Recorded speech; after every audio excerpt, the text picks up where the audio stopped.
ಮುಟ್ಕತ್ತದಾನೆ. ನಾವು ಆ ಒಂದು ಸಂಕಟ ನಾವು ನೋಡಕ್ಕಾಗಲ್ಲ. ತಗೊಂಡೋಗಿದ್ದ ಅವನ ಹೆಂಡತಿ ನನ್ನ ಮಗಳು ತಗೊಂಡೋಗಿದ್ದು ಊಟನೂ ಸತ ಕೊಟ್ಟಿಲ್ಲ, ಮಾತ್ರ ಕೊಟ್ಟಿಲ್ಲ. ನನ್ನ ಮಗ ಏನ್ರ ಹೆಚ್ಚು ಕಮ್ಮಿ ಆದ ಅಂದ್ರೆ ನಿಮ್ಗೇನು ಆಗುತ್ತೆ ಶಿಕ್ಷೆ ಇಲ್ಲ. ನಿಮ್ಮ ಮನೆ ಬಾಗಿಲಿಗೆ ಬಂದು ಏನ್ ಮಾಡ್ತೀವಿ ಅನ್ನೋದು ನಿಮ್ಗೆ ಅರಿವಿರ್ಲಿ, ಮರ್ಯಾದೆ ಇರ್ಲಿ. ಮರ್ಯಾದೆ ಮಾತಾಡ್ತಿದೀನಿ, ಆ ಮರ್ಯಾದೆ ನೀವು ಉಳಿಸ್ಕೋಬೇಕು ಅಂದ್ರೆ ನನ್ನ ಮಗನ್ ಬೇಗ ನೀವು ಬಿಡ್ಬೇಕು, ಬಿಡುಗಡೆ ಮಾಡ್ಬೇಕು. ಬೇಡಪ್ಪ ದನಕ ದೊಡ್ಡಬರ ನಿಸ್ಕೊಬೇಡ, ನೆಮ್ಮದಿಯಾಗಿ ನಿನ್ನ ಆರೋಗ್ಯ ಕಾಪಾಡ್ಕೋ, ನೀನ್ ಚೆನ್ನಾಗಿರಪ್ಪ ಅಂತ ಹೇಳಿದ್ರು ಕೂಡ ಕನ್ನಡಕ್ಕೋಸ್ಕರ ನನ್ನ ಮಗ ಇಷ್ಟು ಹೋರಾಡಿದ್ದಕ್ಕೆ ಇಂತ ಬಹುಮಾನ ನೀವು ಕೊಟ್ಟಿದ್ದೀರಾ. ಮರ್ಯಾದೆಯಿಂದ ನನ್ನ ಮಗನ ಬಿಡುಗಡೆ ಮಾಡಲಿಲ್ಲ ಇವತ್ತು ನಾಳೆ ಅಂದ್ರೆ ನಾವು ಅನ್ನ ನೀರು ಬಿಟ್ಟು ನಿನ್ ಮನೆ ಬಾಗ್ಲಿಗೆ ಬಂದು ಸಾಯ್ತೀವಿ.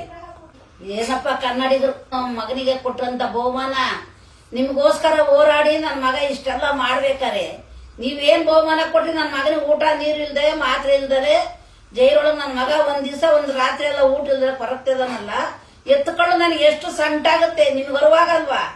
ಬೇಗ ನೀವು ಹೋರಾಡಿ ನನ್ನ ಮಗನ ಬಿಡಿಸಿ ಈಚೆಗೆ ತಗೊಂಬನ್ನಿ. ನನ್ನ ಮಗ ಬರೋವರೆಗೂ ನಾವು ಅನ್ನ ನೀರು ಏನು ತಿನ್ನಲ್ಲ. ನೀವು ಬೇಗ ಮಾಡ್ಬೇಕು, ಅದು ಮಾಡ್ತೀರಾ ಅಂತ ನಾನು ನಂಬಿದೀನಿ.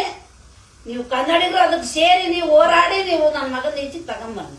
ನನ್ನ ಮಗ ಏನ್ ಗರುಡಿ ಮಾಡಿದ್ನ ಇಲ್ಲ ಕಳ್ತನ ಮಾಡಿದ್ನ? ನನ್ನ ಮಗ ಕನ್ನಡ ಅಂತ ಹೋರಾಡಿದ್ದಕ್ಕೆ ನನ್ನ ಮಗನಿಗೆ ಕೊಟ್ಟ ಬಹುಮಾನ ಭಾರಿ ದೊಡ್ಡದಾಗಿತ್ತೆ ಬಿಡಪ್ಪ. ಸಾಕು ಶಿವಕುಮಾರ್. ಅನುಕ್ಷಣದ ಸುದ್ದಿಗಳಿಗಾಗಿ ವಿಸ್ತಾರ ನ್ಯೂಸ್ ಯೂಟ್ಯೂಬ್ ಚಾನೆಲ್ ಸಬ್ಸ್ಕ್ರೈಬ್ ಮಾಡಿ. ಹೊಸ ಸುದ್ದಿಗಳ ನೋಟಿಫಿಕೇಶನ್ಗಾಗಿ ಬೆಲ್ ಐಕಾನ್ ಕ್ಲಿಕ್ ಮಾಡಿ. ಲೇಟೆಸ್ಟ್ ಅಪ್ಡೇಟ್ಸ್ಗಾಗಿ www.vistaranews.com ವೆಬ್ಸೈಟ್ಗೆ ವಿಸಿಟ್ ಮಾಡಿ. ಅಂಗೈಯಲ್ಲೇ ಜಗತ್ತಿನ ಸುದ್ದಿ ತಿಳಿಯಲು ವಿಸ್ತಾರ ನ್ಯೂಸ್ ಕನ್ನಡ ಆಪ್ ಡೌನ್ಲೋಡ್ ಮಾಡಿ.